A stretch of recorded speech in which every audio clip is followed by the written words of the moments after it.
Hey, bringing learning to life here, talking with you tonight about why every teacher needs a champion. I also have on our latest pink shirt that we are selling with quotes, and our quote is, I'll hold this one up so that you can see it, your attitude determines your direction. So we have many of these available in all types of different sizes and colors, and they're so soft. They're just wonderful to wear at school or just around in your community.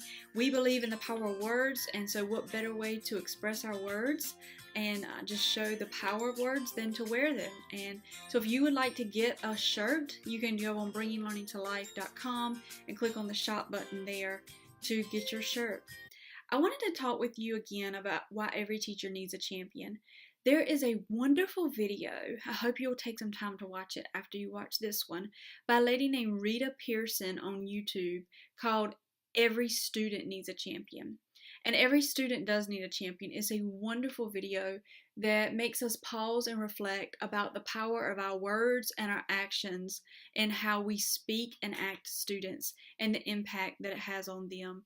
And just the fact that we need to be very careful of how we choose our words, because every student does need a champion and to know that someone is in their corner, that someone has their back. But you know what? Every teacher needs a champion too. We are teaching in a very different age than our mothers taught and our grandmothers taught, and even 5 years ago. Teaching is becoming increasingly more stressful, which is why the turnover rate for educators is greater than the average career, and also more than 40 to 50% of teachers leave the teaching profession in the first 4 to 5 years. And so we need to think about how we can be champions for each other to make this teaching career a more enjoyable and fulfilling career for all teachers. And again, there are a lot of different factors that go into teacher turnover rate. But when you're teaching in an environment where you feel like family and you feel like you're teaching with your best friends and you feel like you have colleagues that are invested in you as a person and are champions for you, I believe you're less likely to leave that school building because you know you have a champion. And I can remember when I was a first year teacher, going into my school and setting up on my first teacher workday, and the amount of veteran teachers that came by was unbelievable that day. They came by to introduce themselves. They came by to just check and make sure if I needed anything. I felt so loved in the school that I went to teach in, and which was Carrington Middle School. And I still am just overwhelmed with love when I walk into that building, even today. Even though I'm no longer teaching there, that building built a family. And it was because teachers were champions for each other.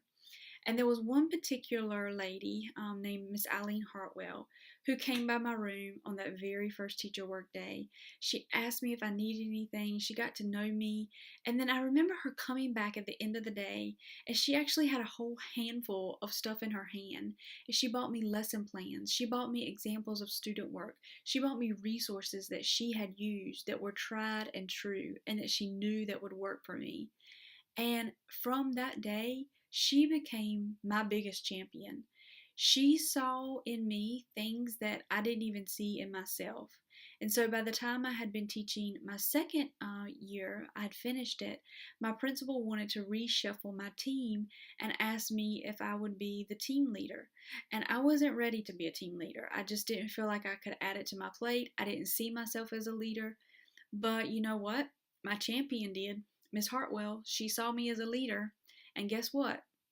She saw me as a leader, and so I was.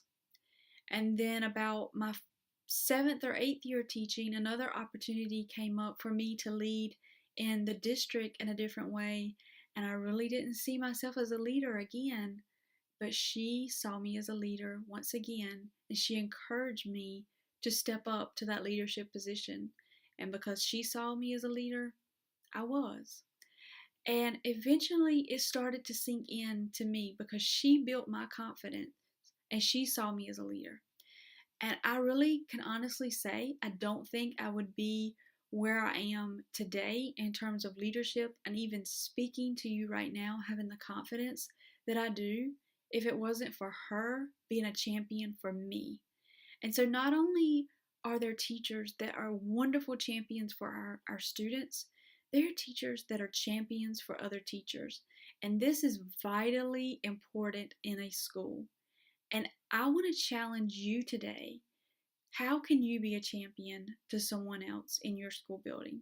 Maybe you're watching this and you've been teaching for 20 some years, and maybe you've been teaching for 5 or 6 years, or maybe you're still a initially licensed teacher.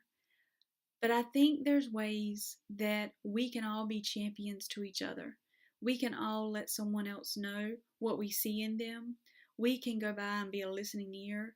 If we have a great strategy or a resource, we don't have to keep it hidden in our classroom and not tell anybody about it. We can share it and we can help support other teachers.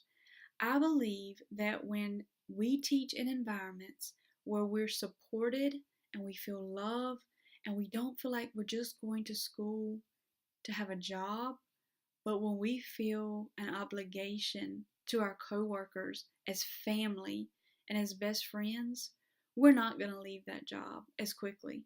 We're going to stay in those jobs and we're going to be more fulfilled in those jobs because we know that we're surrounded with people who have a vested interest in us, who have our best interest at heart, and who love and support and have our backs no matter what. And so again, just think about who you can be a champion to. And then you may think that as little small acts of kindness don't really matter, but they really do add up to be the very big things. It could just be a note that you might leave in a teacher's box, a kind word, sometimes just even a smile, or just something to make them laugh at the end of a hard day. Or chocolate, chocolate always works too. So go buy them, just a piece of chocolate, stick it in their a work box, and just uplift each other because it is going to take teachers being champions for each other to really make many of us find the joy in teaching in tough and challenging work environments. So think about that as you go throughout this week.